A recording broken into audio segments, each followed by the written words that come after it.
My name is Archpriest Nazari Polataiko.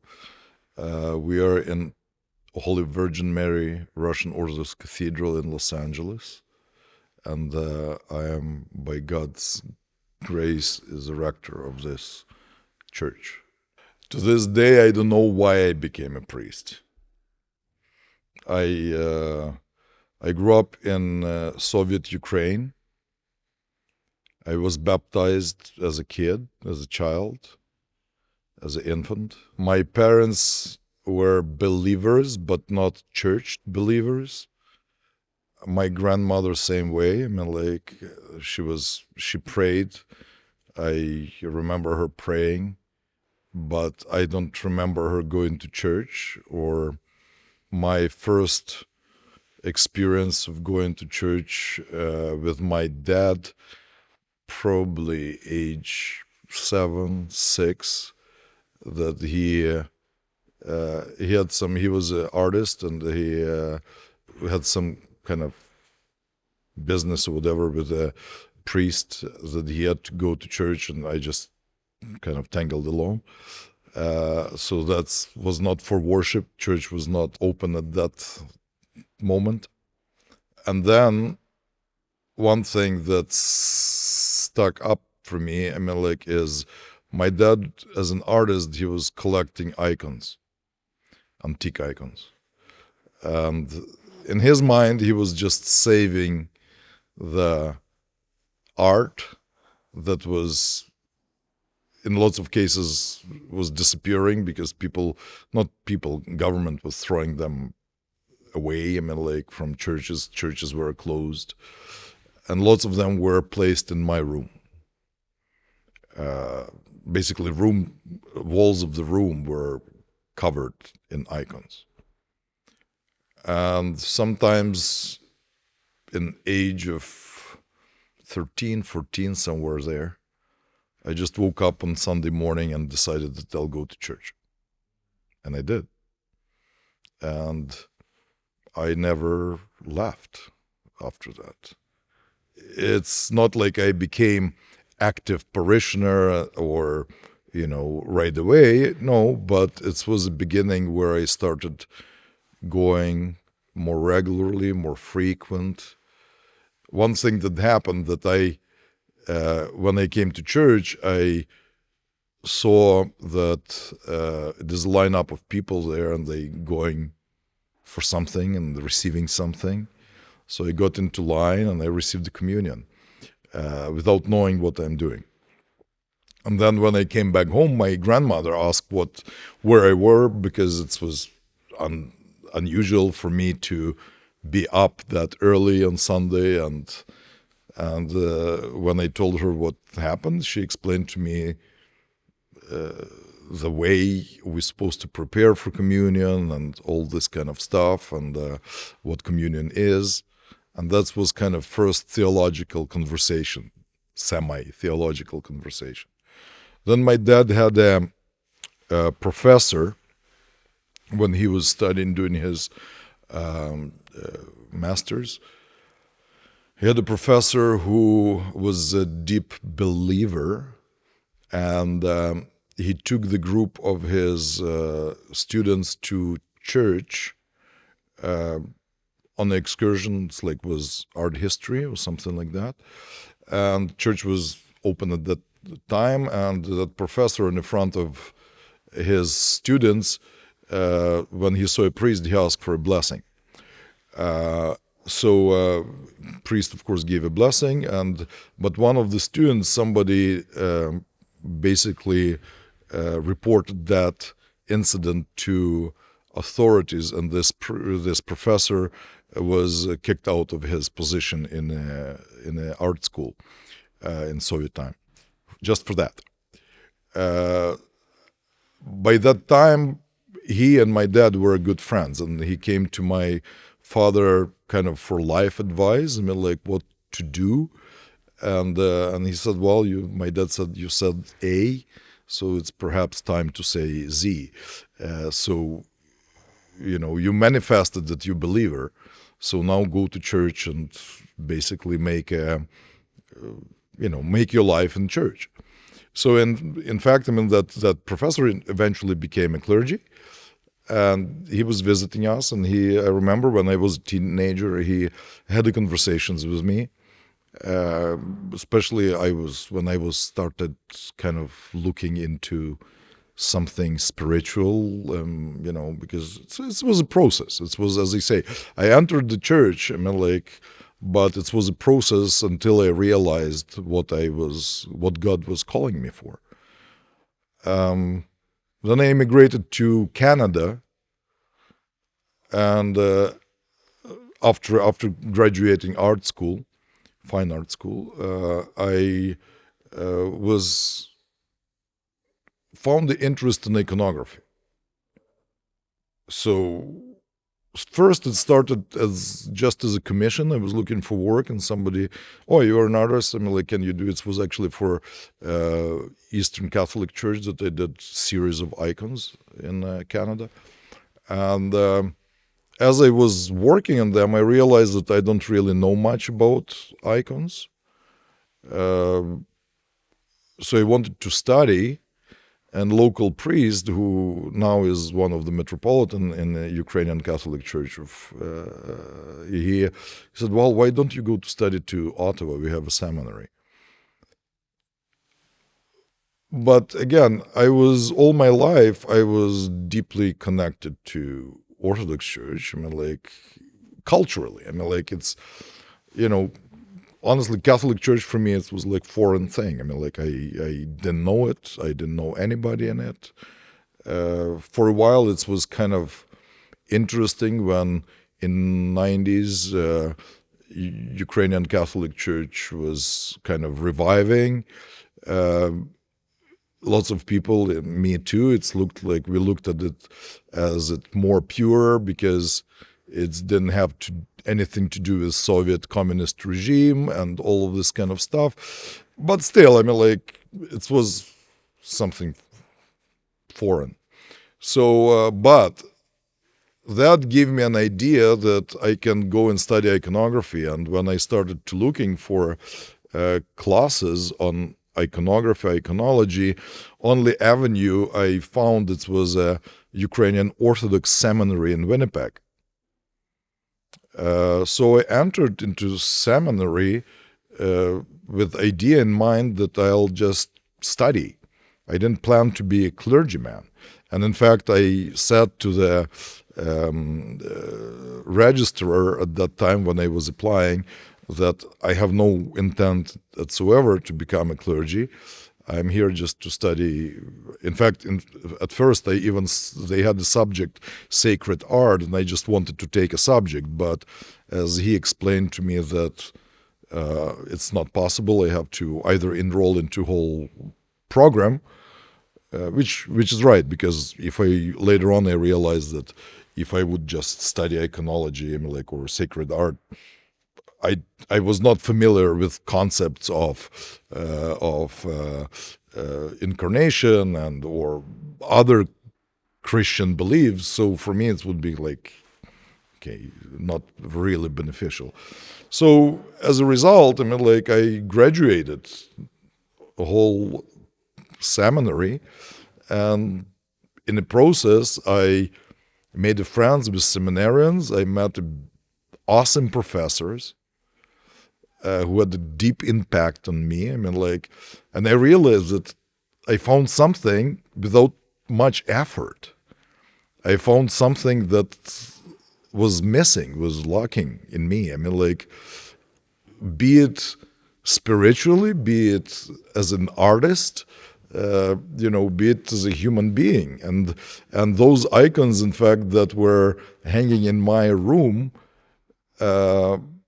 God was looking through them at me. It wasn't that I was thinking that I was looking at them, but it was other way around. And the little love and interest in that form of art, through that, God worked out the rest of my life for me. And so I started serving as a subdeacon to Metropolitan. I Eventually, Metropolitan ordained me as a deacon, and they elevated me to dignity of protodeacon, and I served as a protodeacon for more than 20 years. And only after that, I mean, like when I was offered to come to Los Angeles and take on obedience of rector of this parish, I seriously considered the priesthood. And not because I considered it, I should rephrase it. I didn't consider the priesthood, but until this point, my spiritual father, I mean, like it was some offers of being ordained to the priesthood given to me or proposed to me before several times, but my spiritual father never gave me a blessing.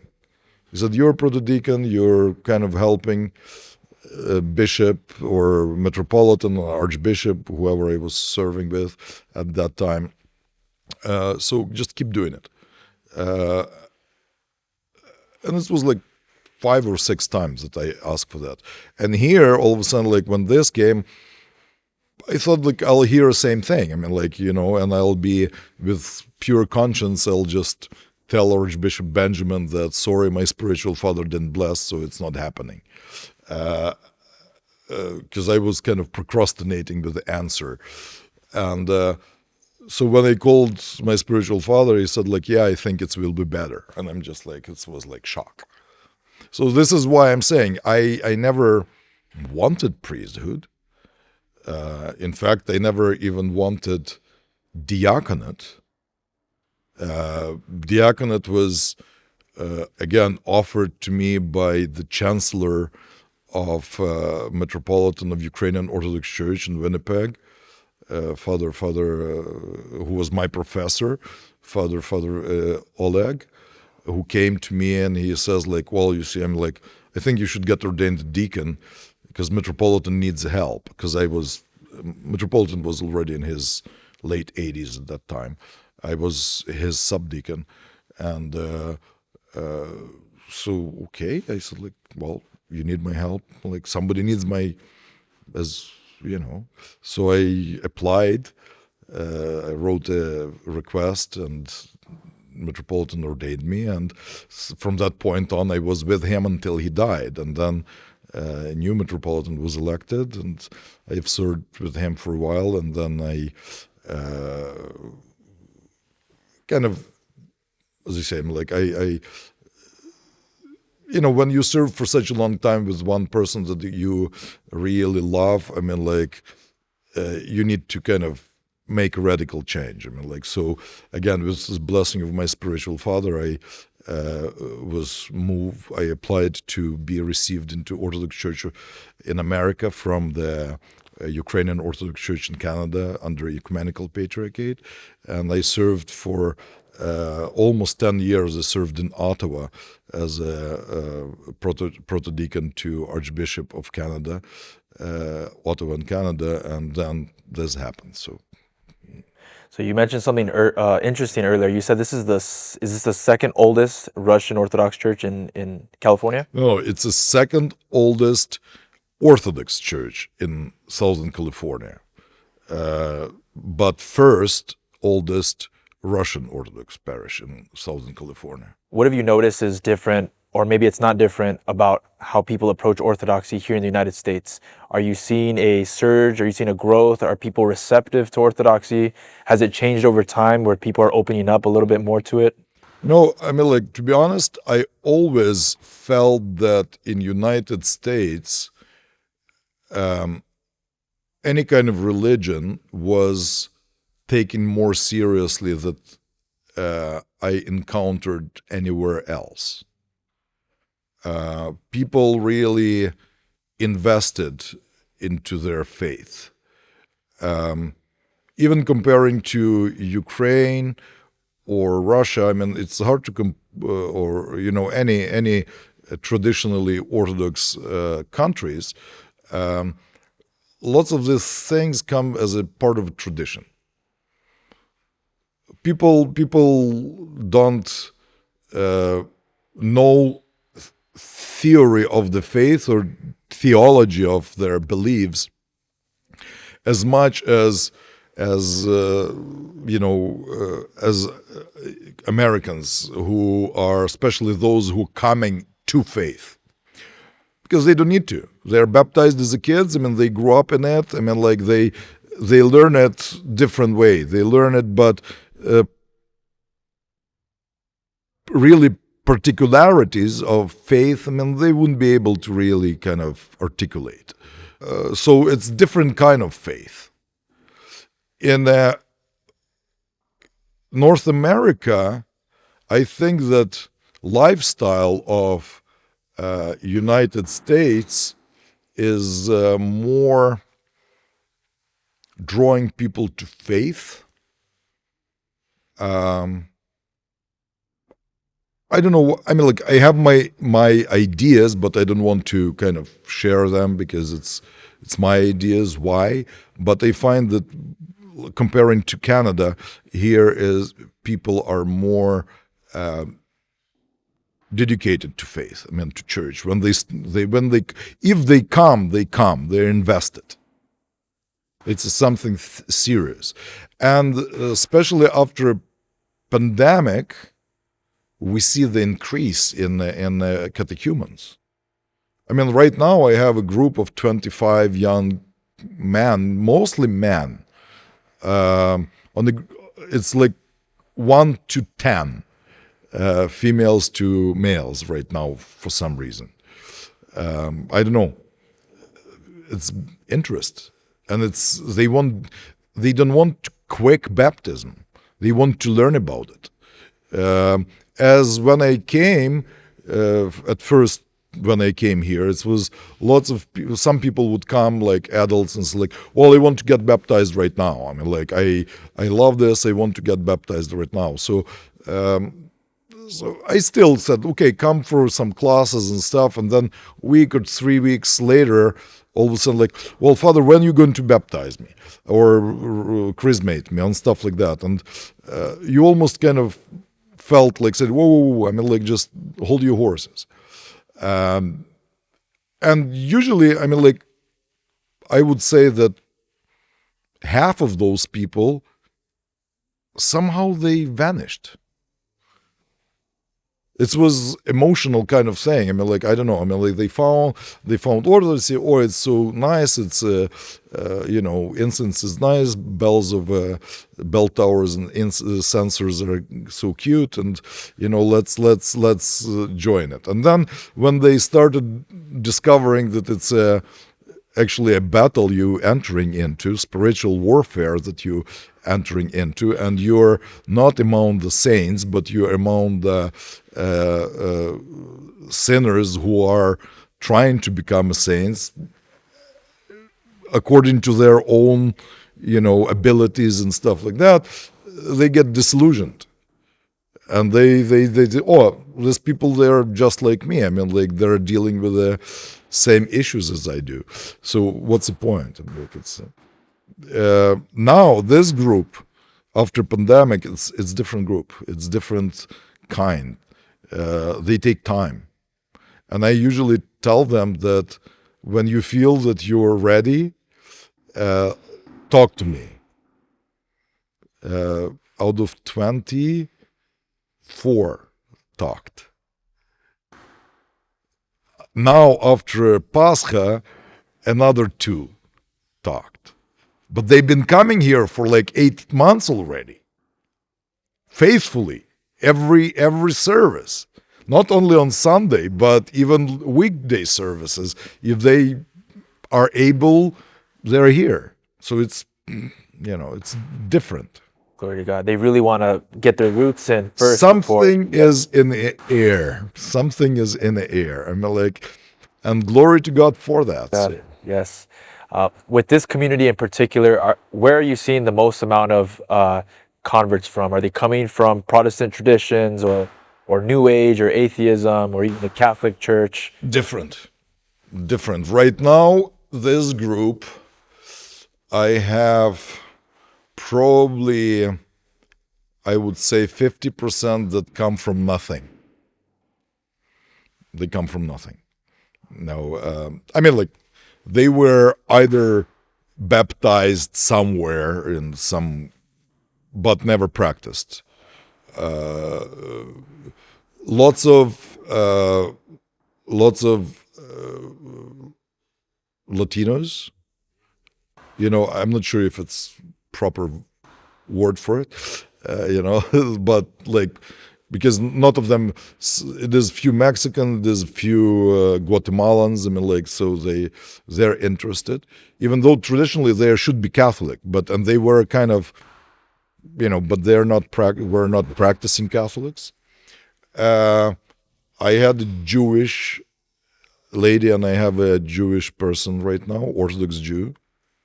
I have some Protestants, I think charismatics, former charismatics, and so it's I would say 50% from nothing, and rest is kind of collection of faith, says not even Christian.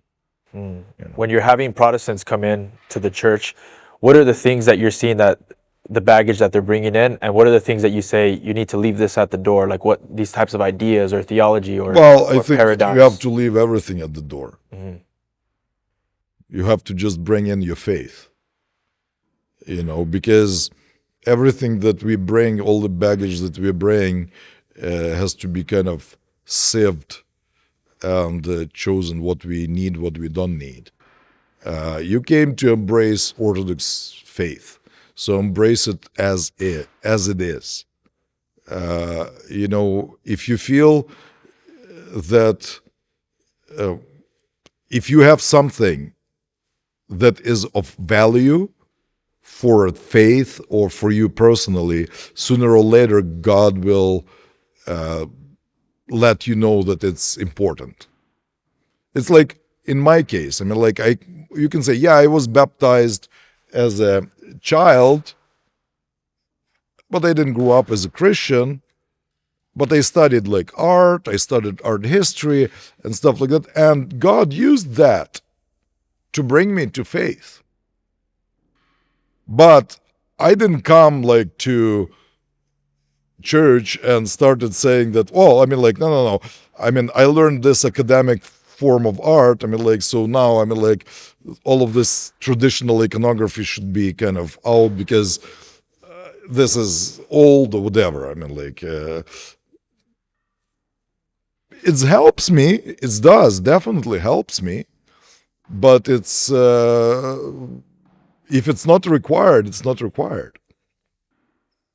So some people come, I mean, like, and they served on different committees in a Protestant church. I mean, like, we have a outreach of Saint Xenia that is helping the homeless in Silver Lake. The experience that people bring from their Protestant background is absolutely gold. I don't have that experience. So everything that they offer, it's great. The Roman Catholics, the understanding of hierarchy in the church and all of this stuff, they have it they receive it with the mother's milk. I mean, like, so sometimes we lost that stuff in the Orthodox faith sometimes. I mean, like, so they bring that stuff and remind us that, okay, perhaps this is something to look at. I mean, not always, but so it is things that is very valuable. But as long time ago when I first going to Holy Mountain, I asked a person, what should I expect when I'm going to Holy Mountain? And this person was very experienced, and he says, like, nothing. Don't expect anything, except what will be given. It was my best trip ever, because I didn't expect anything. And everything was 100%.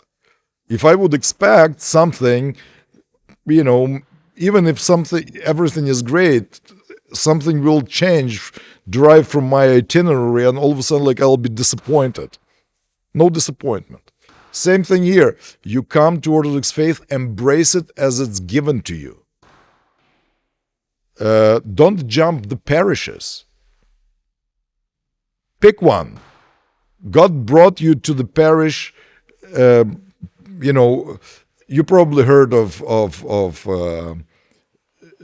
Jonathan Jackson. Jonathan Jackson? He's a musician. He is an actor. Looked him up.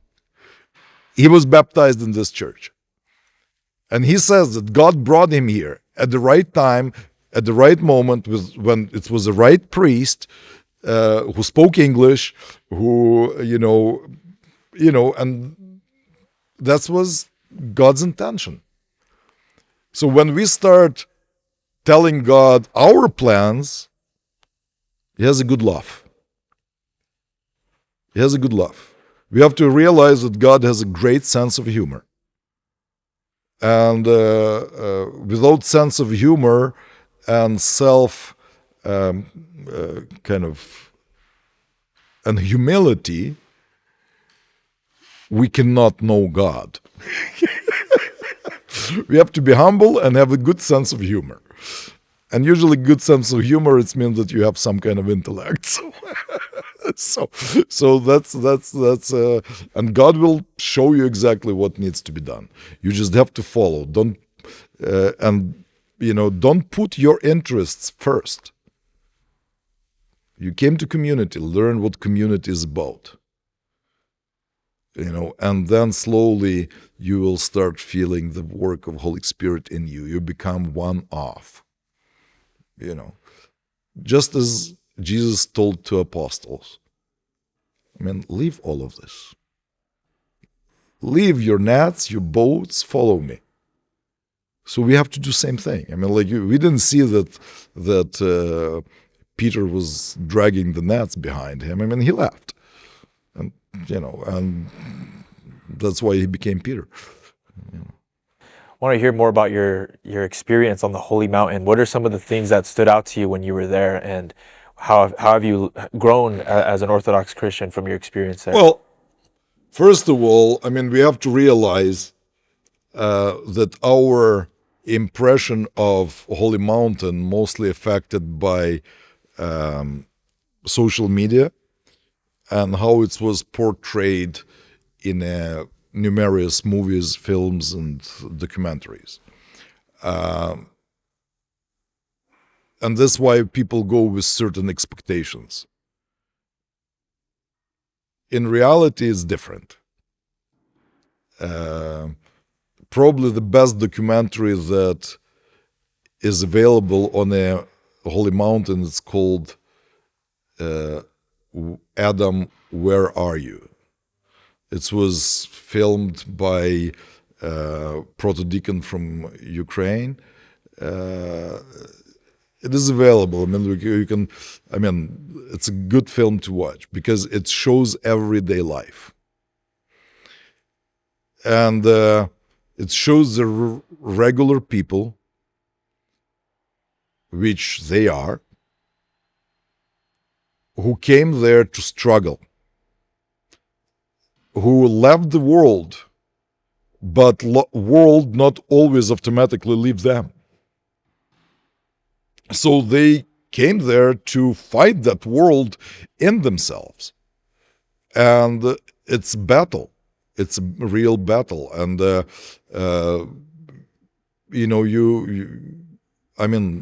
Mount Athos, it's what my experience, what I can describe it, it's probably only place in a world where you can be truly silent. You can, and experience silence, peace, that gives you peace. This is, for everybody is different, but I definitely recommend going there. But going there with the right person.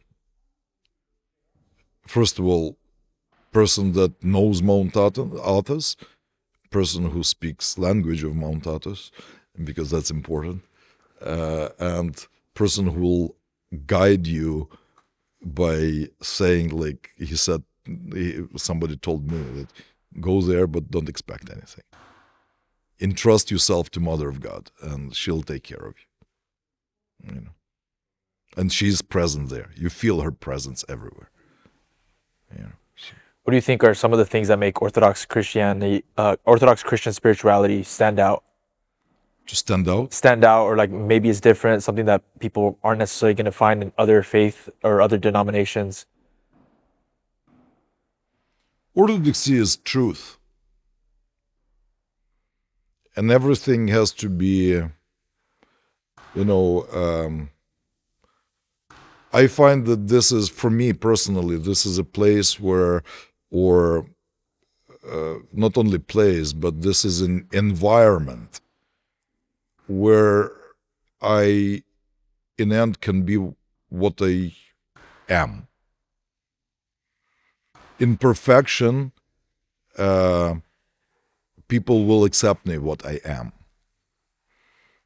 And you don't have to put some kind of special face or mask on yourself.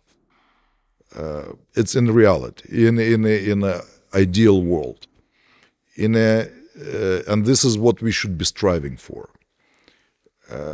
Yes, I am sinful. Yes, I am a sinner, and I struggle, and I shouldn't be judging anybody.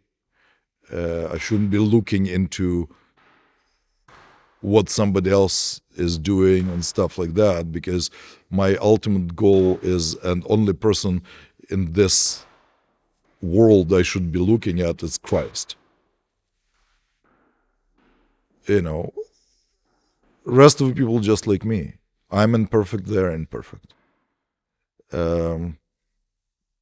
What makes us to stand out also, beside truth, we are,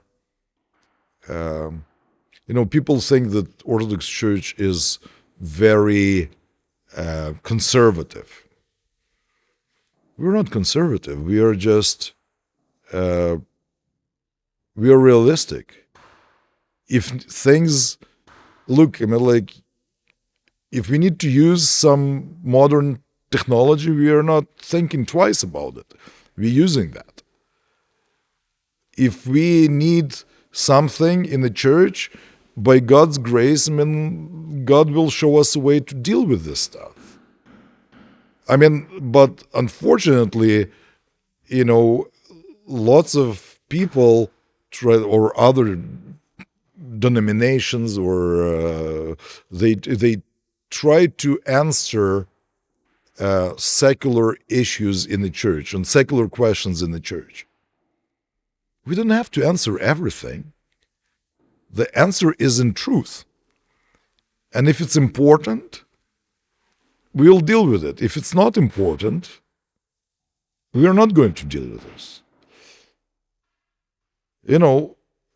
Let's take one subject that I recently was kind of thinking of, is lots of people complaining about school system in North America.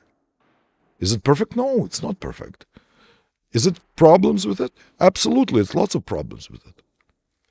But we cannot blame everything on school. Public school has certain stuff in its programs that I don't like as a Christian, as an Orthodox. But children go to school to learn ABC.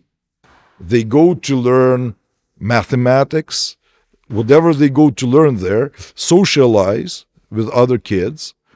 But when the children come at home, as a parent, what do? I went through the Soviet school system, where every day, many times, I was told that God is no more, it's no God. It's no God. Lenin is above all. And yet me and along my side, many other guys who went through those schools became clergy. Why? Because parents were at home. And as I told you, my parents were believers, but not churchgoers. You don't even have to be, you just have to be Christian at heart. And teach values, basic values to your children. Spend time. Don't entrust your education of your, not only education, but everything to school. School is school. But when children come home, you have to teach them what's right, what's wrong. Not go and sit on the front of computer and play endlessly and or put a child on the front of TV because I'm tired. As a family, we have to we're talking lots about values of true family, but what is true family? True family when father and mother is actually struggling building that family. Brick by brick.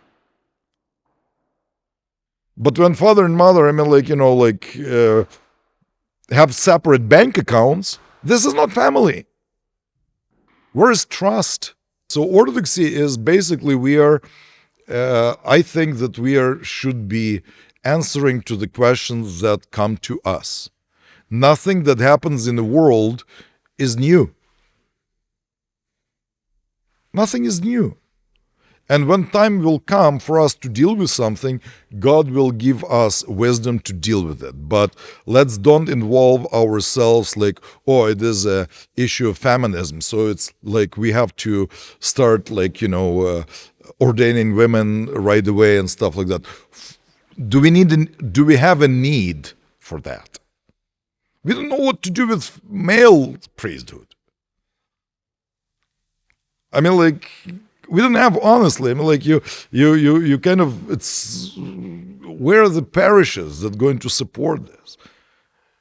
And I'm not saying, we're not talking theology, we're just talking, it's basically issue that was brought from outside into the church.